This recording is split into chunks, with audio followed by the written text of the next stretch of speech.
جس طرح انسان کی جسم کی کیفیت ہے، انسان تو صرف اس کی جسم سے عبارت نہیں ہے، جسم کے علاوہ ایک اور چیز بھی ہے جسے انسان کی ذات یا اس کا نفس کہا جاتا ہے۔ یہ جسم تو اسی زندگی تک ہے، اصل مقصود انسان کا اسی قانون ارتقاء میں اس کی ذات کی نشو و نما اور پرورش بھی ہے۔ تو ہر عمل جو انسان کا ہے تبھی زندگی سے متعلق نہیں، بلکہ اس زندگی سے متعلق جسے ہم اس کے ذات کی زندگی یا اس کے نفس کی زندگی کہتے ہیں، اس کا ہر عمل اس پہ بھی اثر انداز ہوتا ہے، اس کے بھی پلڑے ہوتے ہیں۔ جسے آپ نیک کام یا اعمال صالحہ کہتے ہیں، وہ کام ہیں جن سے انسانی ذات میں پختگی پیدا ہوتی ہے، نشو و نما اس کی ہوتی ہے۔ اور جسے آپ عمل شر کہتے ہیں، برائی کہتے ہیں، وہ ہیں جس سے اس کی ذات میں ضعف واقع ہوتا ہے، تخریب اور انتشار واقع ہوتا ہے۔ آگے بڑھنے والی مرنے کے بعد یہ آگے بڑھتی ہے۔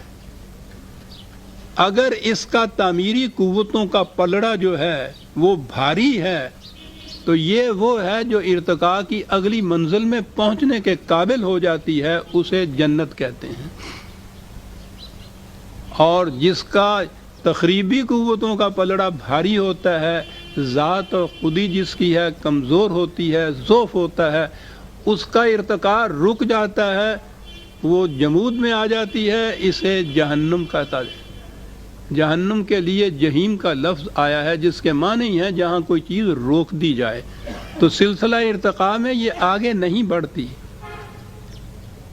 یہ جو فزیکل یا کائناتی زندگی ہے اس میں یہ 10,000 ہزار سال کے، لاکھوں سالوں کے، کروڑوں سالوں کے پہلے کے ڈھانچے جو ملتے ہیں ان کو، مختلف قسم کی، مختلف انواع کے، مختلف جانداروں کے، عجیب و غریب قسم کے وہ ہیں۔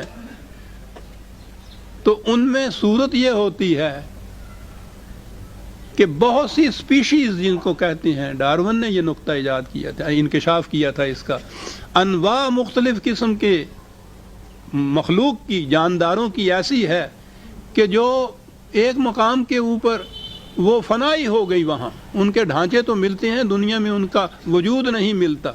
وہ تھیں جن میں قوت مدافعت قطعاً نہیں رہی تھی، یہ بہت کم ہو گئی تھی، یہ ابھی جو میں نے عرض کیا ہے، وہ مقابلہ نہیں کر سکیں، وہ فنا ہو گئی۔ کچھ ایسی ہیں کہ جو زندہ تو ہیں لیکن اسی شکل کے اندر زندہ ہیں، آگے نہیں بڑھ سکیں۔ یہ جتنے آپ کو پرندے، مویشی وغیرہ نظر آتے ہیں نا، بھیڑ انہوں نے دیکھا ہے 10,000 سال یا لاکھ سال پہلے بھی بھیڑ ہی تھی، آج بھی وہ بھیڑ ہی ہے، آگے نہیں بڑھ رہی، زندہ ہے، اسی مقام پہ زندہ ہے۔ جس کا ارتقاء کا سلسلہ رک گیا ہے، یہ یوں کہیے کہ یہ جہیم میں ہے۔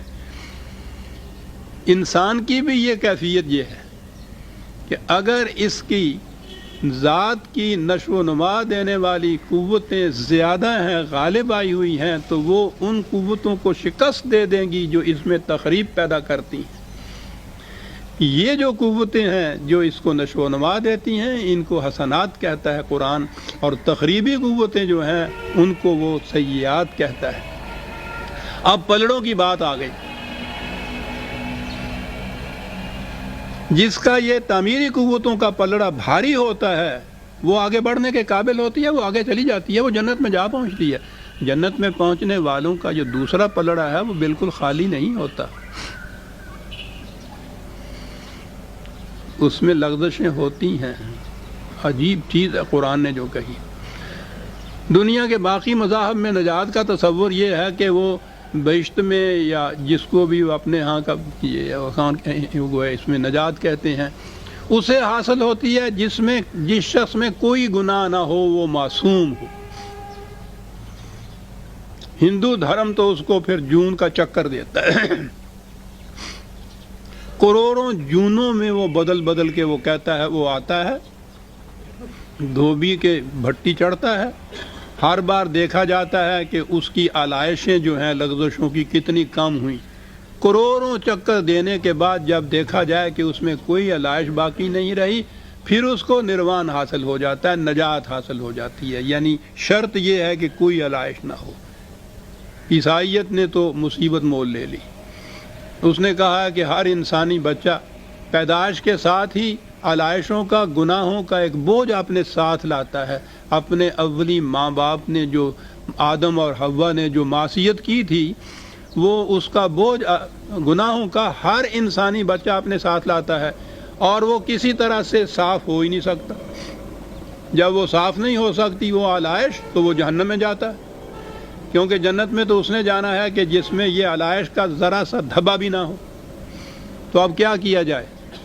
تو انہوں نے اس کے بعد یہ عقیدہ وضع کیا کہ حضرت عیسیٰ علیہ السلام نے خدا کے اکلوتے بیٹے نے بقول ان کے اپنی جان دے کر اپنا خون بہا خدا سے یہ لیا کہ یہ جتنے لوگ میرے اس صلیب کے میرے کفارے پر ایمان رکھیں گے، ان کی وہ علائشیں تم نے معاف کر دینا، دھو دینا، اور انہیں جنت میں بھیج دینا۔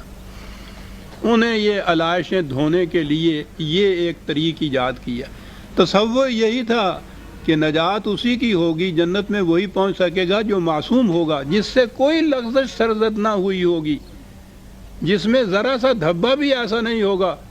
قرآن کہتا ہے کہ یہ انسانی فطرت کے خلاف ہے۔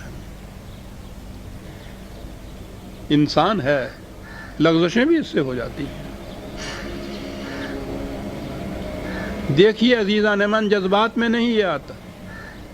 وہ سارے مذاہب کا تصور جذباتی یا خالص ہے، یہ حقائق کا سامنا کرتا ہے۔ وہ کہتا ہے ٹھیک ہے، انسان ہے، بہرحال بشری تو ہے، اس سے لغزشیں بھی ہو جاتی ہیں۔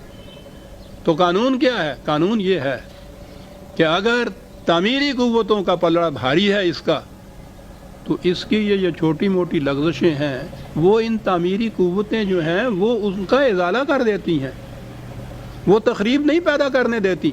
تو اصول کیا قرآن نے بیان کیا عزیزان من؟ 4 لفظوں میں اتنی عظیم حقیقت جو ہے اس کو بیان کر گیا کہ ان الحسنات یذہبن السیئات، 11/114 عظیم اصول ہے۔ سائنس کا سارا یہ جو قانون ارتقاء، ان کی ڈسکوریز، ان کے انکشافات، وہ اسی نقطے کے اوپر گونجتے ہیں۔ حسنات تعمیری پہلو جو ہیں، تعمیری قوتیں جو ہیں، وہ ازالہ کر دیتی ہیں تخریبی قوتوں کا، بشرطے کہ تخریبی قوتیں کم ہوں اور وہ پلڑا ان کا جو ہے وہ بھاری ہو، ازالہ کر دیتی ہیں۔